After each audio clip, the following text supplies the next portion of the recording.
नमस्कार, अनुपमा रेसिपीजमध्ये आज आपण पाहणार आहोत आषाढ स्पेशल तिखटपुरी. आषाढ म्हटलं की आपण तळणीचे पदार्थ करतो, त्यात तिखटपुरी किंवा कापण्या स्पेशली करतो.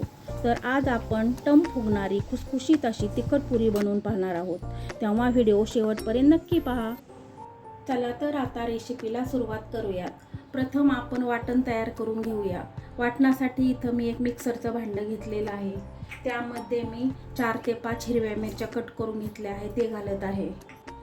20 ते 25 लसणाच्या पाकळ्या घेतलेल्या आहेत, त्या घालत आहे. 1 चमचा जिरा, 1 चमचा ओवा. आता हे सर्व मिश्रण आपल्याला वाटून घ्यायचे आहे, परंतु वाटत असताना आपल्याला त्यामध्ये पाण्याचा वापर बिलकुल करायचा नाही. हे बघा, आपले वाटण तयार आहे. आता आपण पीठ मळण्यासाठी घेऊया. पीठ मळण्यासाठी इथं मी एक परात घेतलेली आहे.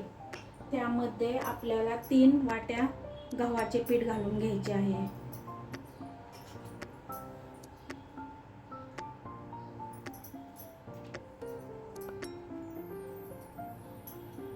एक वाटी ज्वारीचे पीठ घालायचे आहे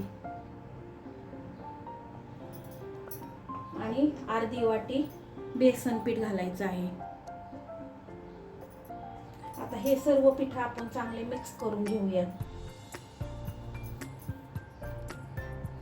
आता मिक्स करून घेतल्यानंतर आपल्याला यामध्ये कडकडीत तेलाचे मोहन घालायचे आहे. ज्या वाटीने आपण पीठ घेतले होते त्याच वाटीने आपल्याला पाव वाटी तेल घालून घ्यायचे आहे. आता हे तेलही आपल्याला पिठाला चांगले चोळून घ्यायचे आहे. असं तेल लावल्यामुळे काय होतं तर आपल्या पुऱ्या एकदम खुसखुशीत होतात आणि त्या टम फुगतात. त्यामुळे असं चोळून आपण ह्या पिठाला तेल लावून घेऊया. आता ह्यामध्ये आपल्याला आपले मसाले घालायचे आहेत. त्यासाठी इथं मी 2 चमचे पांढरे तीळ घेतलेले आहेत, ते घालत आहे. अर्धा चमचा हळद घेतली आहे, ती घालत आहे. आपण हिरव्या मिरचीचा जो ठेचा बनवला होता तो घालत आहे. चवीपुरतं मीठ घालायचं. 1 चमचा कस्तुरी मेथी, भरपूर कोथिंबीर. आता हे सर्व मसाले आपल्याला ह्यामध्ये छान मिक्स करून घ्यायचे आहेत. मिक्स करून घेतल्यानंतर आपल्याला ह्यामध्ये थोडं पाणी घालून ह्याचा घट्ट असा डो बनवून घ्यायचा आहे. तुम्हाला आवडत असल्यास तुम्ही ह्यामध्ये लाल मिरची पावडरही वापरू शकता किंवा आणखी धना पावडर वगैरे जे आवडत असतील ते मसाले वापरू शकता. इथं मी कमी मसाल्याचा वापर केलेला आहे. हे बघा, आपले पीठ मळून तयार आहे. आपण चपात्याला मळतो त्यापेक्षा थोडंसं घट्ट पीठ आपल्याला इथं मळायचं आहे. आता हे पीठ आपल्याला 10 मिनिटासाठी झाकून ठेवायचं आहे. 10 मिनिटं झालेले आहेत. आता आपण पुऱ्या लाटायला घेऊया. तर पुऱ्या लाटण्यासाठी इथं प्रथम मी छोटे छोटे गोळे बनवून घेत आहे.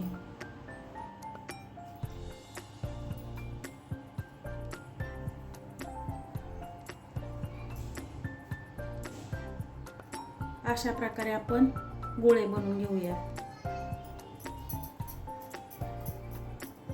आपले गोळे तयार आहेत. आता आपण पुऱ्या लाटून घेऊया. आता पुऱ्या लाटण्यासाठी इथं मी एका उंड्याला थोडंसं पीठ लावून घेत आहे आणि ते आपल्याला ह्याची पुरी लाटून घ्यायची आहे. पीठ आपल्याला जास्त लावायचं नाही, तर आपण जर ते तेलात पुरी सोडली तर मग आपलं तेल खराब होतं. त्यामुळे पीठ जास्त लावायचे नाही. आता ह्याची आपल्याला पुरी लाटून घ्यायची आहे. आता तुम्हाला जर कुरकुरीत पुऱ्या हव्या असतील तर तुम्ही पुरी ही पातळ लाटायची आणि तुम्हाला जर खुसखुशीत हवी असेल तर तुम्ही पुरी थोडीशी अशी जाड ठेवायची. जाड ठेवल्यामुळं काय होतं, ती टम्मही फुगते आणि ती खुसखुशीतही होते. अशा प्रकारे आपल्याला थोड्याशा जाडच पुऱ्या लाटून घ्यायच्या आहेत. अशा प्रकारे मी येथे 10 ते 12 पुऱ्या लाटून घेतलेल्या आहेत. आता आपण ह्याला तळून घेऊयात. येथे मी पुऱ्या तळण्यासाठी तेल ठेवलेलं आहे. आता त्या तेलामध्ये आपल्याला पुरी घालून घ्यायची आहे.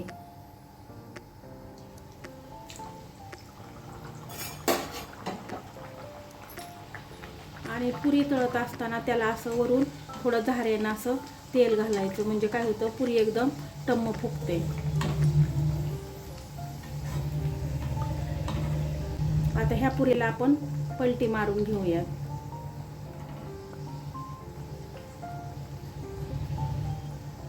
हे बघा आपल्या पुरीला किती छान रंग आलेला आहे.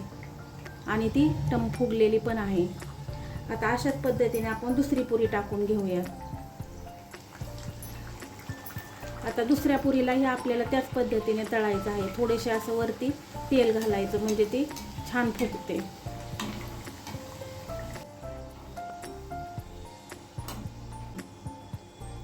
अशा पद्धतीने मी पुरी तळून घेतलेली आहे. अशा प्रकारे आपली मसाले पुरी तयार आहे.